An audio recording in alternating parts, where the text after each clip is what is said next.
ಧಾರವಾಡದಲ್ಲಿ ಮಹಿಳೆ ಸಾವಿನ ಪ್ರಕರಣಕ್ಕೆ ಸಿಕ್ತು ಬಿಗ್ ಟ್ವಿಸ್ಟ್. ಅದು ಮರ್ಡರ್ ಅಂತ ಕೇಸ್ ಭೇದಿಸಿದ ಪೊಲೀಸರು.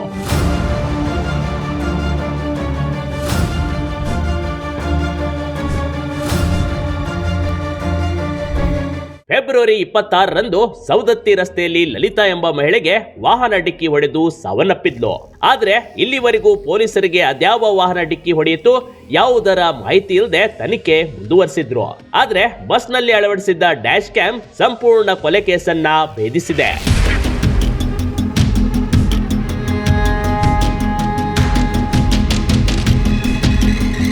ಹೌದು, ಮೊದಲಿಗೆ ಇದೇನ್ ಪ್ರಕರಣ ಅಂತ ಹೇಳುವ ಮುನ್ನ ಈ ಡ್ಯಾಶ್ ಕ್ಯಾಮ್ ನಲ್ಲಿ ರೆಕಾರ್ಡ್ ಆದ ವಿಡಿಯೋವನ್ನ ಒಮ್ಮೆ ನೋಡ್ಕೊಂಡು ಬಂದ್ಬಿಡಿ.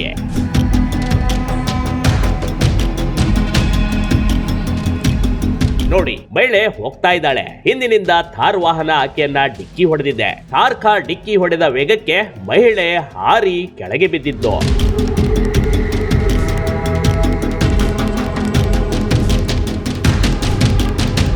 ಇಂಥದೊಂದು ವಿಡಿಯೋ ಸಾಕ್ಷಿ ಪೊಲೀಸರ ಕೇಸ್ಗೆ ಹೊಸ ದಾರಿ ಮಾಡಿಕೊಡ್ತು. ಇಷ್ಟು ದಿನ ಇದೊಂದು ಆಕ್ಸಿಡೆಂಟ್ ಅಂತ ತಿಳಿದಿದ್ದ ಪೊಲೀಸರಿಗೆ ಇದೊಂದು ಪ್ರೀ ಪ್ಲಾನ್ ಮರ್ಡರ್ ಅಂತ ತಿಳಿದು ಬಂದಿದೆ ಕಣ್ರಿ.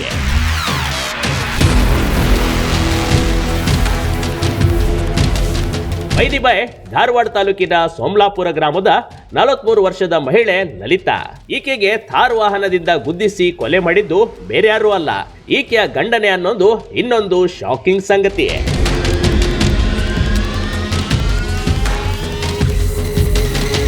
10 ವರ್ಷಗಳ ಹಿಂದೆ ಲಲಿತಾಗೆ ಉದಯ್ ಹತ್ತರ್ಗಿ ಜೊತೆ ವಿವಾಹವಾಗಿತ್ತು.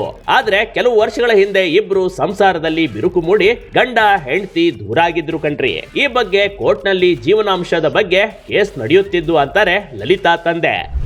ಮನೆಗೆ ಬಂದಿಂದ ಅವಳಕ ಸ್ವಲ್ಪ ದಿವಸ ಹಂಗೆ ಬಿಟ್ಟಿನ್ರಿ. ಈಗ ಹೊಲದ್ದು ಮತ್ತೆ ನಾನು ಕೇಸ್ ಮಾಡಿಬಿಟ್ರಿ. ಹೊಲ ಮನೆಗೆಲ್ಲ ಕುಡಿ ಹಾಕಿ ಮಾಸಾಸನ ಬೇಕನ್ನೋ ಎಲ್ಲ ಇದನ್ನು ಮಾಡೀನಿ ನಾನು.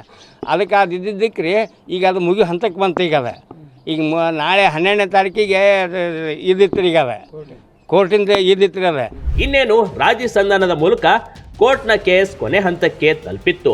ಅಷ್ಟರಲ್ಲೇ ಆಕೆಯ ಗಂಡನೇ ಆಕೆಯನ್ನ ಕೊಂದಿದ್ದಾನೆಂದು ಪೊಲೀಸರ ಮುಂದೆ ಅನುಮಾನ ವ್ಯಕ್ತಪಡಿಸಿದ್ದಾಗಿ ಲಲಿತಾ ತಂದೆ ಹೇಳಿಕೊಂಡಿದ್ದಾರೆ. ಅವಾಗ ಅದ್ರ ಸಂಬಂಧನೇ ಇವ ಜೋರು ಮಾಡಿಬಿಟ್ರಿ. ನಾನು ಹೆಂಡತಿಗೆ ಆರಾಮಿದ್ದಿಲ್ಲ, ನಾನು ಹೆಂಡತಿ ಮನೆಯಾಗಿದ್ರೆ ಇಷ್ಟ ಆಗೋದಲ್ರಿ. ಅದ ನಾನು ಹೆಂಡತಿನ ದವಾಖಾನೆಗೆ ಅಡ್ಮಿಟ್ ಮಾಡೀನಿ ನಾನು. ಆಕೆ ಅಲ್ಲಿ ಹೋಗ್ಬೇಕಾದ್ರೆ ಅವತ್ತು ದವಾಖಾನೆಗೆ ಹೋಗ್ತೇನೆ ಅಂತೇಳಿ ನನಗೆ ಹೇಳಿ ಕರಲೆ ಅವ ಕರ್ದಾನ. ನಾನು ಅದನ್ನು ಹೇಳಿಲ್ರಿ ಆಕೆ ನನಗೆ. ಅಲ್ಲಿಗೆ ಹೋಗಿಬಿಟ್ಟಾಳ. ಅವಾಗನ ಇವ ಬರ್ತೀನಿ ಗಾಡಿ ಹಾಸ್ಕರ್ಲೆ ಆಕೆ ಮರ್ಡರ್ ಮಾಡಿಬಿಟ್ಟಾನ್ರಿ. ಇನ್ನು ಲಲಿತಾಳದ್ದು ಅಪಘಾತದ ಸಾವು ಅಂತ ಪೊಲೀಸರು ಸುಮ್ಮನಾಗಿದ್ರು. ಆದ್ರೆ ಬಸ್ ಚಾಲಕ ಪೊಲೀಸರಿಗೆ ಡ್ಯಾಶ್ ಕ್ಯಾಮ್ ವಿಡಿಯೋ ತಂದು ನೀಡಿದ್ದ. ಈ ವಿಡಿಯೋದಲ್ಲಿ ರೆಕಾರ್ಡ್ ಆಗಿದ್ದು ಅತ್ಯಂತ ಭಯಾನಕ ದೃಶ್ಯ ಕಣ್ರಿ.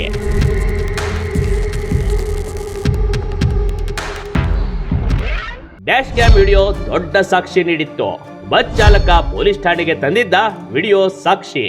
ಬ್ಲಾಕ್ ಕಲರ್ ಥಾರ್ ವಾಹನ ಈಕೆ ನಡೆದುಕೊಂಡು ಬರ್ಬೇಕಾದ್ರೆ ಜೋರಾಗಿ ಬಂದಿತ್ತು.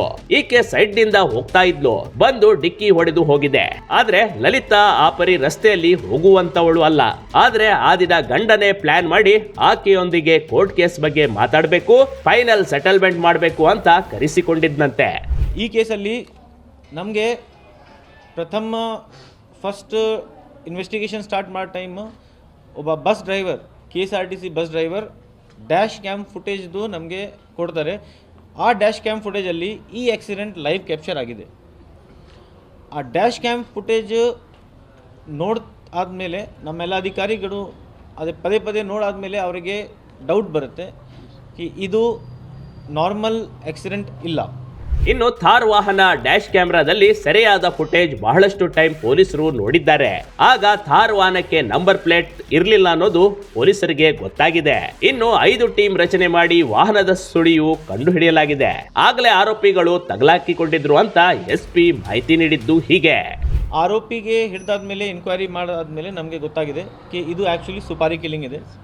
ಇದರಲ್ಲಿ ಲಲಿತಾದು ಹಸ್ಬೆಂಡ್ ಗಂಡ ಉದಯ್ ಹಟ್ಟರ್ಗಿ, ಅವರು ಸಾಕಿನ ನರೇಂದ್ರ, ಅವರು ಒಂದು ಟೀಮ್ಗೆ ಒಂದು 4 ಜನಗೆ ಒಂದು ಸುಪಾರಿ ಕೊಟ್ಟಿದ್ದಾರೆ.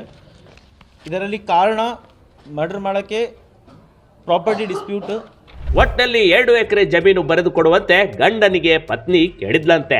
ಅದೇ ಕೋಪ ಮತ್ತು ಪತಿಯ ಇನ್ನೊಂದು ಅಫೇರ್ ಎಲ್ಲವೂ ಇತ್ತು.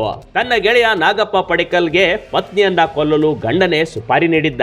ಅಭಿಷೇಕ್ ವರ್ಗಣ್ಣನವರ್, ನಾಗರಾಜ್ ಉಪ್ಪಿನ್ ಸೇರಿದಂತೆ 3 ಕೊಲೆ ಮಾಡಿಬಿಟ್ಟಿದ್ರು. ಇನ್ನುಳಿದವರ ಹುಡುಕಾಟ ನಡೆದಿದೆ. ಕೇವಲ ಪತ್ನಿಗೆ ತನ್ನ ಆಸ್ತಿಯಲ್ಲಿ ಭಾಗ ನೀಡಬೇಕಾಗುತ್ತೆ ಎನ್ನೋ ಕಾರಣಕ್ಕೆ ಗಂಡನೇ ಪತ್ನಿಯನ್ನ ಕೊಲೆ ಮಾಡಿ ಜೈಲಿಗೆ ಹೋಗುವಂತಾಗಿದೆ ಕಣ್ರಿ. ನಮ್ಮ ಸಮಾಜದಲ್ಲಿ ಕೊಲೆ ಮಾಡಲು ಹಿಂದೆ ಮುಂದೆ ನೋಡದ ಜನರು ಇರ್ತಾರೆ ಅನ್ನೋದು ಇದು ಯಾವ ವಿಪರ್ಯಾಸಕ್ಕಿಂತ ಕಡಿಮೆ ಇಲ್ಲ. Big TV Karnataka, Dharwad.